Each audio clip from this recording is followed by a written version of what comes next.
welcome back. Today we are going to be doing my weekly check-in. We're going to be stuffing some envelopes, and I'm going to give you an update on my debt. So let's get started with my weekly check-in for December. And what I like to do is I like to write out all my expenses that are not fixed. So this is just stuff that's not included on my regular bills. So for this, whenever I pump gas, go to the store and all sorts of stuff like that, I like to keep a log and how much I spend, what I spend it on, and where and when. So that's how I track it. And what I like to do is I like to use the highlighter method. And the highlighter method, I got the idea from the Budget Mom. And the way she does is she color codes her items. So let's see, I'm going to write out here my categories for sinking funds. That's whenever I spend anything from my funds. Household, extra, or unbudgeted. I just like extra better. Food, gas, and tools. And the way I do it is, for sinking funds, I like to use this blue. Household, I use this pink one. For extra, I use this kind of orange. Then I use this purple one for food. And for gas, I'll use yellow. And for tools, I'll use brown. So this is my key. So what I'll do is I'll go through here and see what I spend. So for food, like I said, it's purple. So that's why I like to write in the categories, you see? So I'll highlight whatever it was for food. And this is only for the first week. I like to keep track like that. This one was, when we went to Costco, it was for food and other stuff. So I split my amounts like that. But I'll do this one. And I'll remember to add that to my other one. So we have been spending quite a lot on food. And I already know I'm over my budget. But it is Christmas season, holidays, so we have allowed ourselves to spend a little additional money from our budget. So as you can see, let me see, make sure I got all of that for food. And what I do is I'll do it here. I'll keep my category, my weekly check-in here, and then I'll do sinking funds.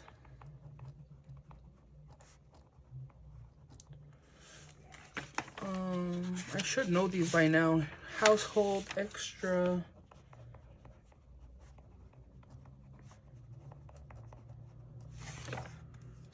Food, gas, and tools. Food, gas, and tools. Okay, so pretty much I'll do the same. So for food, let's see, we'll do the math. $7.96 plus 11 plus 51.36 plus 50 plus 35, 28, 35, 20, 39, 69 plus 4, 29 plus 4 cents because I miscalculated that. So we have $199.95 for food. $199.95. And you guys know that I budgeted $600 for Christmas and $600 for November. So if we do 600 minus $199.95, we have $400 left. Which is still quite a lot, and you see that's why I over budgeted on this category, because I already knew we were gonna, you know, overspend for the holidays. So this is what I'll do for every category. So let's see, we only pumped gas once, so that's $32.74. $32.74. And I budget $250 for the whole month. We have left $217.26.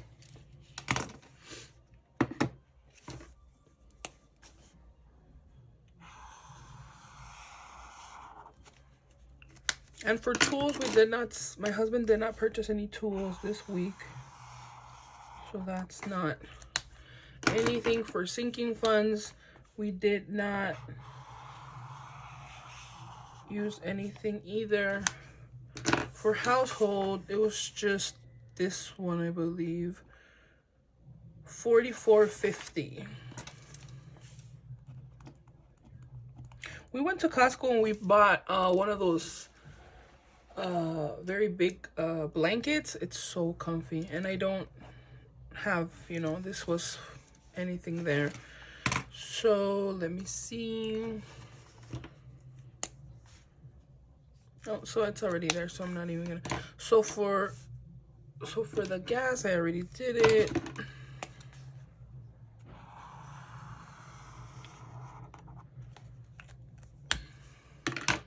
And then the only other category was extra.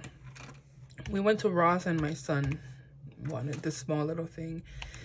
And I always forget about my cat. Not that I forget about her, I mean, like I forget to budget out her money for her food and her litter.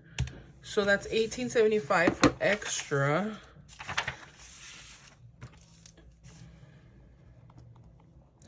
So I don't know if I want to start a sinking fund for my cat because I don't spend that much. So this food that I purchased for her will last her like 3 months, I believe, maybe 2. So I'm thinking if I should go about my pet differently, but I'm not sure if I'm gonna do that in the next year coming up.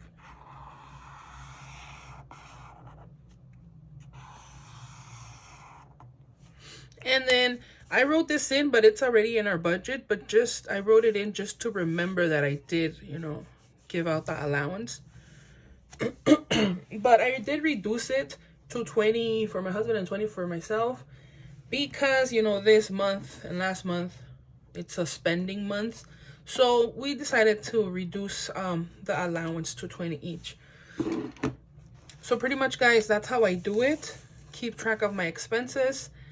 And then go back here to this, and you can, and once you see how much you spend, you're gonna be like, okay, you're gonna know. If you've never done a budget, I remember when I was starting to do mine, I was like, how am I gonna figure out what category needs what? So for week 1, we spent $295.94. Pretty much what? $300. So what I was saying is I didn't know what to give to what category. So what I had to do is just keep track like this and see how much we were actually spending and how much we actually needed. So then each category would get a certain amount. So for gas, I already know how much gas we're going to spend every week. So that's why I allow $250, and then for food I do $400. So that's something, if you've never budgeted, this is the first step in my opinion to see what you spend, because you sometimes you don't remember everything that you purchase. So definitely start with seeing how much you're spending because it makes a difference. So that's it for the weekly check-in. We will be stuffing my envelopes for the week. You guys know I do food, I do gas, and allowance. So like I mentioned, allowance, we're only gonna do 20, and obviously I don't have any, so that's gonna be 20 for that. For food is 100, so 50 and 50, 100. And we definitely did not have anything left here. So that's 50 for that. And then for gas, it's 60. Let me see. 20, 40, 60. And we did have some left for gas, but I already took it out. I believe it was like 30, no, 30, something about like $30, maybe a little bit less. But I did take it out, so I was ready to stuff these. So, you see, ready for the week. And I don't have to worry about that anymore. I did make some envelopes for my sister. It is her birthday. I'm just gonna give her this little gift because she liked my idea. So I made this cute apple one, this cute checker patterns, this one and this one. I hope she likes them. It's just a little something for her, you know. And I just love the patterns. Just thought I mentioned that because they're super cute. So now to my Erin Condren. I know in my last video I told you guys about my consolidation of my 2 debts, right? My 2 credit cards. Gee, I can't speak today. Let me see, where did I leave it? So I know I had it here somewhere. Okay, so what I did was Bank of America had a total balance of $1,700 and Discover had $6,200. So what I did was I consolidated these and brought it all into this new one. So right here, we're not gonna have any interest until next year, which would be 2022. So we get 18 months no interest here. I was not paying interest here, but it was about to expire in January, I believe, or February. So I decided to do a balance transfer to this. So what happened was that went through, luckily, and our fee was not so high. It was only $237 to transfer those 2 amounts into our new card. So, as I mentioned, I did this, and the way I decided to divide these would be for each line is going to be $270. So, the total debt for this, so you guys can see that, the total debt for this account is going to be $8,137. That's the total debt for this card. And that's all we have left to pay off. So hopefully 2021 will be the year where this gets paid off. And what I like to do is I like to see how much I'm going to be paying off, right?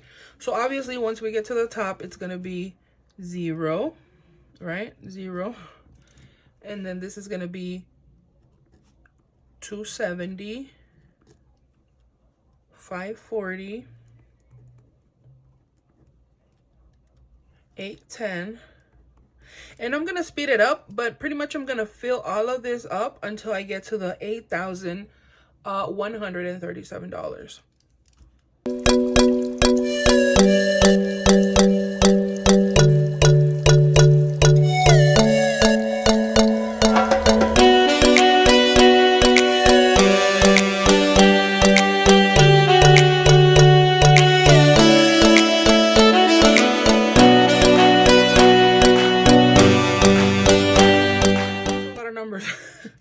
It didn't come out quite as straight as I wanted it, but I mean, it's fine. So the total on the card is $8,137. So every time that I make a payment, I'm gonna be covering one of these until we get to 0. I'm so glad that I was able to do this balance transfer because I did not want to be paying interest on $7,000 because that's a lot of interest. And if you know how tricky credit cards are and how they get you is that if, let's say, we didn't pay off the total balance on those two cards, we had accrued interest. So what that means is we would have to have paid interest from the beginning of when we opened that account, which was, let me tell you, more than a year ago. So that would have been a lot of interest. So sometimes when you open credit cards, you gotta be smart and read the small print. I know sometimes we're like, oh my gosh, who's gonna read all those little letters? But it pays off in the end to do that. Guys, I hope you guys have a good week, and I hope you enjoyed my video today. I hope to see you guys next time. Bye.